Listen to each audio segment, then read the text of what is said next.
Shah, radiation oncologist, director of breast radiation oncology, and director of clinical research at the Cleveland Clinic.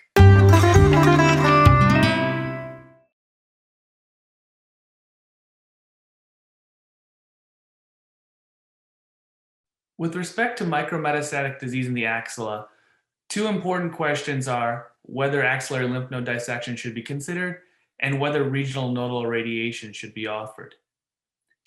In patients found to have micrometastatic disease in the axilla, not having previously received neoadjuvant chemotherapy, the IBCSG trial evaluated the role of axillary dissection and found no difference with long-term follow-up with the addition of an axillary lymph node dissection.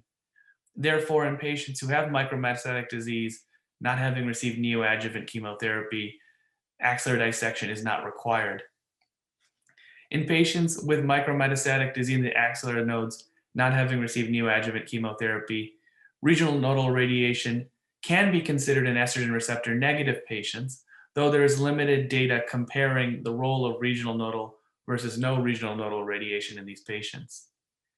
In patients with micrometastatic disease in the axilla, not having received neoadjuvant chemotherapy that are estrogen positive, traditional tangent radiation for those undergoing breast conserving surgery can be utilized, and in some cases, high tangents, where the upper border of the tangent is moved within 2 centimeters of the humeral head, can be considered. In patients with micrometastatic disease found in the axillary nodes after neoadjuvant chemotherapy, axillary dissection can be considered in those cases, and studies are ongoing looking at the role of axillary dissection. With respect to regional nodal irradiation, in patients found to have any residual disease in the axilla following neoadjuvant chemotherapy, it is our practice to recommend comprehensive radiation therapy, including regional nodal irradiation.